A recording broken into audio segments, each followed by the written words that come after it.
Okay, Bismillahirrahmanirrahim. Assalamualaikum. So today, welcome to our video session. Today we're going to cover chapter 4 and it is called Organizing. So this is the overall mind mapping for our chapter 4. So we're going to have a look at the definition of organization structure and also the definition of the organization design.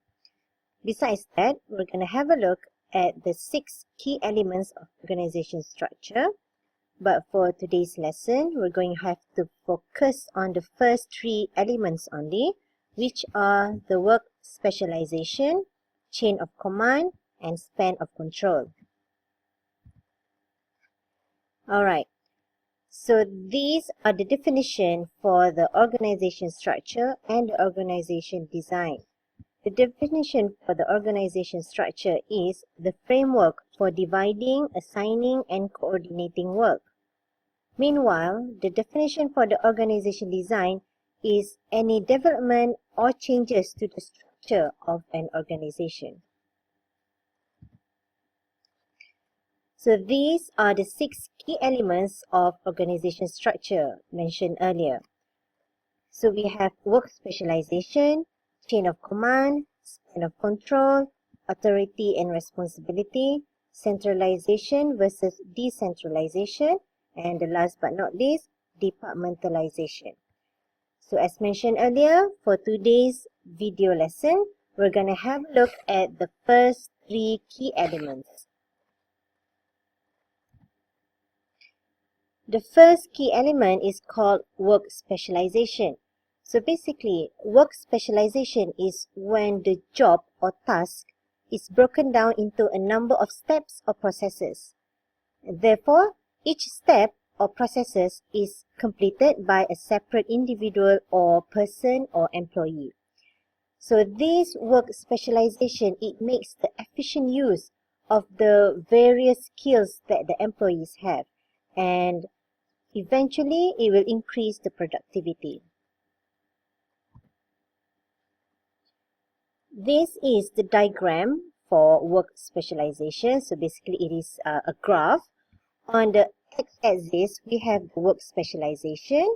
On the y-axis, we have productivity. As we can see from this graph, it shows that as the work specialization gets higher, the productivity gets higher as well.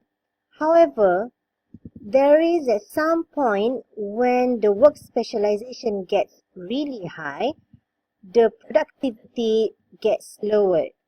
And this is due to the impact from the human diseconomies. Now the second key element, which is called chain of command. So basically for this second key element, the chain of command, it is a question of who should we report to which boss. By looking at this organizational chart, we can see that the principle of the chain of command is that no one should respond or no one should report to more than one boss. But however, the question here is, who should the chief executive officer report to? Because he or she is on the top of this organizational chart. Alright, have a think about it. And now the last key element that we're going to cover in this video session is called span of control. So basically, span of control can be translated to how many direct reports can a manager manage. Is it going to be a small group or a larger group? Okay. As mentioned earlier, span of control is the number of employees that a manager can manage effectively. In the early studies of management, the number of employees in each group were pretty small, in about 6 employees. However, over the last several years, it has increased from 6 employees per group to about 10 to 11 employees per group. So how did this happen?